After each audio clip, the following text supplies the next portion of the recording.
Hey y'all, happy Monday. Let's jump into some publicity planning here. Oh, my voice is cracking. Hold on. All right, here we go. So let's talk about publicity planning and design. So when we talk about publicity, what we're talking about is how do we market our shows? How do we get the word out that we're going to be performing a play, a show, whatever, so that people come and see it? That's what we're going to be talking about here. So planning publicity somewhere along the way is not an option. Time becomes your scarcest commodity. Sorry, I think I'm going to sneeze. So somewhere along the way is not an option. It has to happen planned. It has to be planned. You create a publicity plan ahead of time so that you know when things need to happen so you don't run into issues. You don't like last minute go, oh my goodness, I never hung up posters. I need to go get posters printed. We don't have a poster design. What are you talking about? You schedule it out. That way, you know when things are going to happen. You run into problems, you can fix them on time. You don't have to worry about things happening last minute. And the possibilities for your publicity are only limited by your imagination and your budget and not by your time.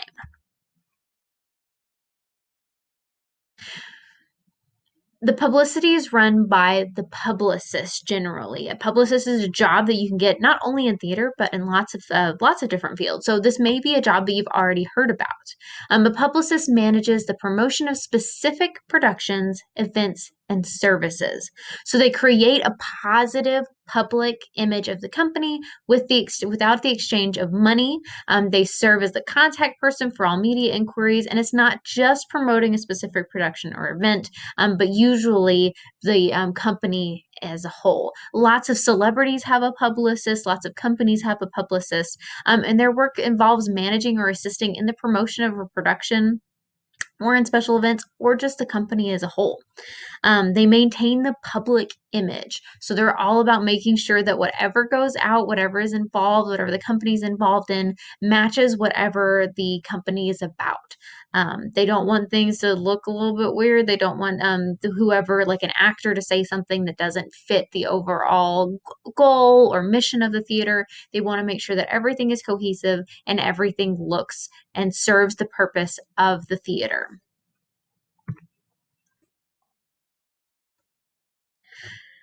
Here's a couple of examples of logos. So if we were in class, I'd go, what is this logo? So take a second. I'm sure you all know this one. This is Nike, right? Even without it saying Nike, it's a recognizable logo because a publicist somewhere along the way said, you know what, Nike? You need a logo. You need something that you can put on your objects, on your merchandise that people will know this is Nike. It's recognizable. And now, anytime you wear a Nike shoe, you are a walking advertisement for Nike because you have their logo on them. What about this one? It's Coca-Cola. Same thing. They have their logo, they have their branding on their can. So anytime you are carrying a can of Coca-Cola, you are a walking advertisement. This one's pretty good. It's even got a catchphrase on it, McDonald's. So the publicist cultivates and maintains all media contacts as well. They serve as a spokesperson within the arts community, solicit and arrange and organize media interviews for general stories about the company and for about specific productions. So, like whenever we are having a play, generally either a director or sometimes we have an actual student that acts as our publicist. They go out and they meet with newspaper, whoever is working in the newspaper at that time, and they say, "Hey, can we set up a time where you come and watch a rehearsal and you ask us questions?" Great. Sometimes I'll reach out to Miss Kaiser Vanek and I'll say, "Hey, can you send us a student to come take pictures of our show?" Great, we love that. Usually, a student runs our Twitter account and they'll post pictures of behind the scenes. They'll share our poster images, all that kind of stuff. The publicist is all about making sure that people know what's happening within our department and with specific shows. We also field and respond to media inquiries. So if people have questions, if newspaper comes to us and says, "Hey, do you guys have a show happening right now?" If yearbook comes in and says, "Hey, we're working on the spread for the newspaper for the yearbook right now. What's something that's happening?" The publicist, usually a director or a student, whoever's working at that point, answers those questions. And then we, of course, coordinate and oversee photo sessions. So for publications, we have a couple of different publications that we work on that we use throughout the year.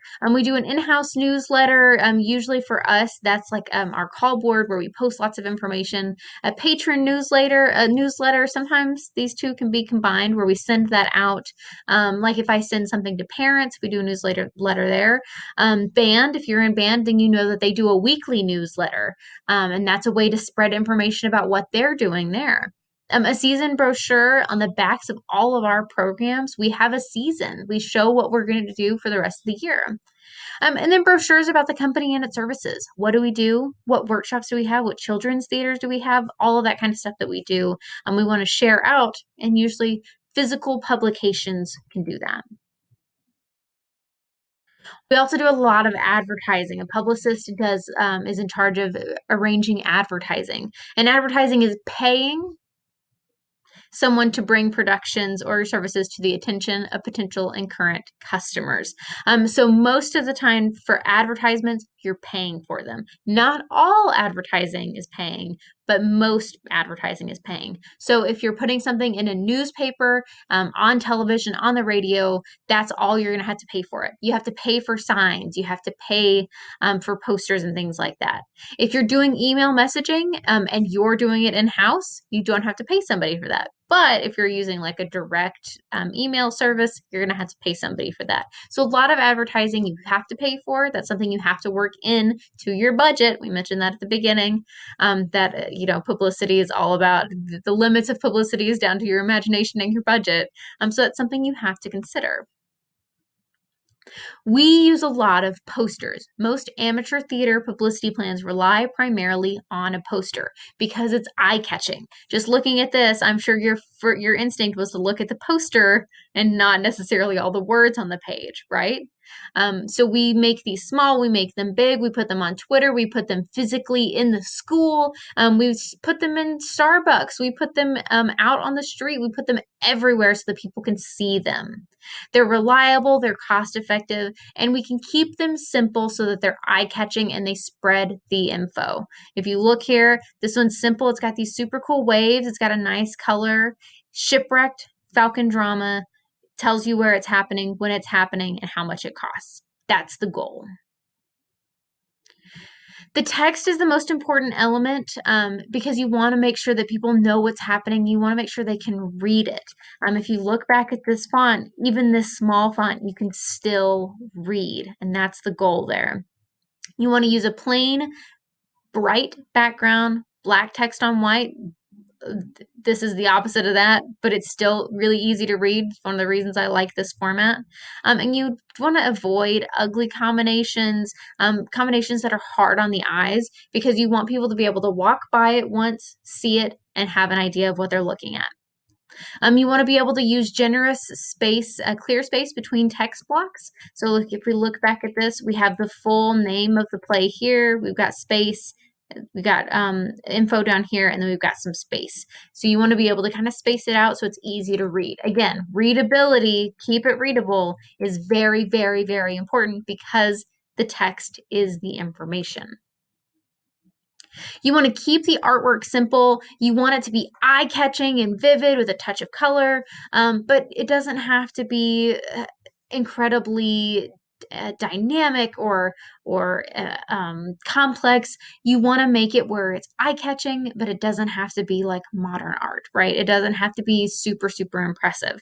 The object is not to impress art critics, it's to sell tickets. You want it to be eye-catching to the random person walking down the hallway.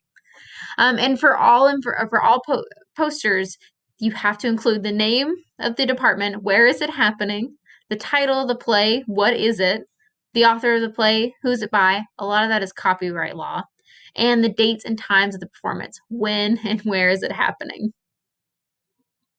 You want to have contact info and ticket information. When can they buy it? Who can they buy tickets from? The cost and where to purchase. The metaphor, that's going to come in with the image. What is the artwork that you're attaching to this poster? You want it to represent the production. So in Shipwrecked, Let me go back a couple.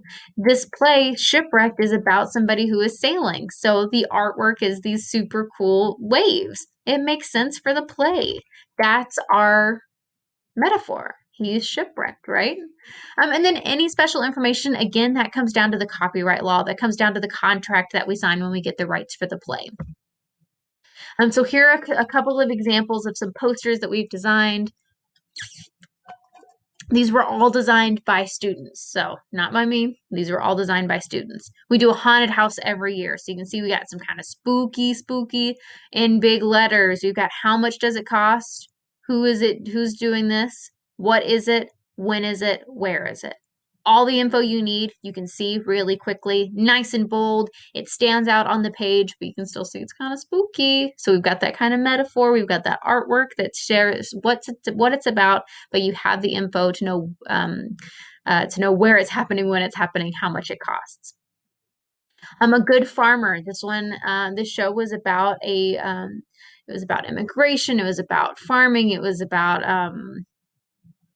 a whole lot of stuff. It was a very complex play. So we tied all of that stuff in together with some simple artwork, right? You've got some different flags here. You've got this lighter that's being taken over by this farm stuff, but the text is super readable. A Good Farmer, Stevens High School, When I Play Showcase, 7 p.m., the date, Stevens Auditorium. Super easy to read, but we've got this really interesting art metaphor that catches your eye. Bring It On was our big musical. This one was one that had a lot of text that we had to put on because of our contract. So all of the text up here, Stevens Fine Arts, you see who it's by, inspired, all of this we had to include because of the contract. But the biggest part of it is Bring It On the musical, so you knew what it was. When is it? How much does it cost? Where is it? And then more info we had to include because of the contract. So it's easy to read. You can see the different colors. We actually had this in green and in red for the two different teams. It was a fun poster there. All right, so information for the news. So when newspaper comes to us and they go, okay, we wanna write about you. This is the info that we want to make sure they include in their news article about us. So if you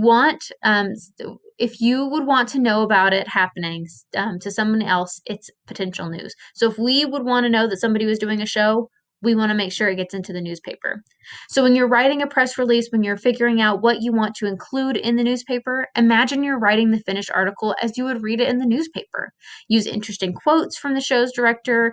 Lots of times newspaper will come up to us and they'll go, who do you think we should interview? Who would give us interesting quotes? And I think, who would I want to hear from? I want to hear from the leads. I'd want to hear from some technicians. Think about those kinds of things. Make sure the reader knows information about the show. What's it about? What is it? Where is it? When is it? How much is it? Who's involved? All those kinds of things can get people to come to the show. And for every show, we also include a program. So when you come to a show, we hand you a physical program. We're moving kind of into a more digital program where you can scan a QR code now, so you can see it on your phone. But a program gives you info about what the show is. So when you sit down, you see who it is, you see who's in it, all sorts of information. So the info on the cover gives you an idea of what the show is. It gives you a synopsis on the inside.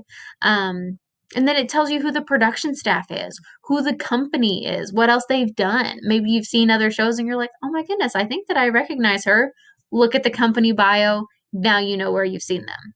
A director's note that includes anything particular about the show that they might note, and the admin note that tells us about any admin involvement, anything like that. Special thanks, other text translations, and then make sure you proof the copy. Have the cast and crew check over spelling. The information, I can't tell you how many times I've misspelled students' name because I didn't proof it. You have to make sure you proof the copy. So here are some examples of some programs. Here's Cats, the musical. So it's got this really cool program cover. And then you can see the cast bio. So it has their picture and their character picture along with a little bit about them. So you can recognize them on stage. Same thing here with Mary Poppins. It's got a really cool cover, and then it's got some info about the characters, info about the show. More here. And then advertising on the internet. This is where we're really moving to in advertising because most people get their information through their phones, right? You get it on the internet. So having an online presence is really imperative for publicity. And for the most part, it's free, which is the biggest part of it. If you're using some kind of other company, then it's not free. We do a lot of our stuff in house, so it is. So we use the school and department website, social media. It's low cost, and we create posts that are interesting, engaging, and informative. We do that all in house. Poster images, promotional materials like rehearsal photos, little sneak peeks, little videos, and things like that. And then we have to make social media tags, QR codes, and things like that for all printed material. So for our poster, we put that up. But if we have like our program, we create a QR code that way they can scan it. Boom, they can see it. That way, anything we print physically, they can also get to on the internet as well. And that's it. That is publicity. Move me right in the center. That is publicity in theater, for at least at the high school level, kind of a simplified version. So now go do the notes.